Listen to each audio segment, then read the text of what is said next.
Welcome to Crisis in Perception, where we examine the systems shaping our world, one book at a time. So we all think we know Macbeth, right? It's the classic story of ambition, a cautionary tale about a guy who wants too much and pays the ultimate price. But what if that's not the whole story? What if we've been looking at it all wrong? What if Macbeth's famous vaulting ambition wasn't the cause of the tragedy, but a symptom of the world he was trapped in? That's the idea we're going to dig into. Okay, so we're not treating this play like a deep psychological dive into one man's mind. Instead, think of it as, well, a blueprint for disaster. This is a system story. It shows how the environment itself, the incentives, the rules of the game, can pretty much guarantee a tragic outcome. The whole idea here is that the way power worked back then, mixed with this powerful idea of destiny, basically created a machine where violence wasn't just an option, it was the only logical way to get ahead and stay there. So, how does a system like that actually function? Well, it all starts with a very simple and very brutal kind of logic. We're calling this the tyrant's logic. And here's the deal with it. In a system like this, you don't climb the ladder by being wise or just or, a good person. Nope. You rise to the top by being better at violence than the next guy. Any kind of restraint, any hesitation, that's not seen as a virtue. It's seen as a weakness, a fatal flaw. And once you're operating by that rulebook, an explosion of violence isn't just possible, it's pretty much inevitable. And you don't have to look far for proof. Just listen to King Duncan himself. He's supposed to be this good, noble king, right? But look at the system he's running. The Thane of Cawdor betrays him, so he's executed. Fair enough. But who gets his title? Does it go to the smartest diplomat, the wisest advisor? No way! It goes straight to Macbeth, the guy who is the most vicious and effective killer on the battlefield. The system itself is screaming, violence gets you promoted. Now, once a logic like that is baked into the system, you don't just get random chaos. You get predictable patterns. You get a feedback loop that pretty much traps everybody. Let's break down how that loop works. So this is basically the roadmap the system forces you to follow. First, you get this idea of destiny that acts like a moral permission slip. Then comes the first act of violence, and that changes everything.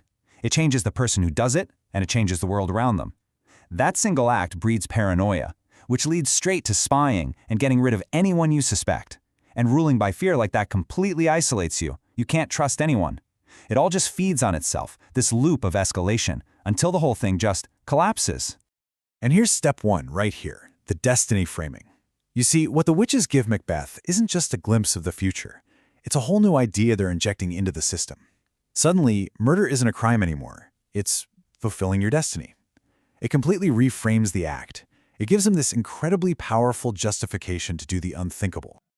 This is what's so wild. On the one hand, you have the system working exactly as it's supposed to.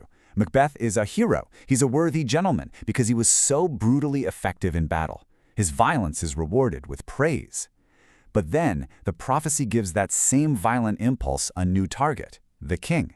And just the thought of it completely wrecks him. It shakes him to his core. The very system that made him a hero for being violent is now pushing him to use that violence to destroy the system itself. It's a total contradiction. You can see how this creates an absolutely impossible situation, right? Anyone in this system gets trapped on what you can only describe as a power treadmill. Okay, so I know what you're thinking. It's the obvious question. After he kills Duncan, after he's king, why not just stop? Why not just try to be a good ruler from then on? Why keep going down this bloody path? Well, that's because power in this world is a treadmill. Once you get on and start running, stopping feels like you're going to die.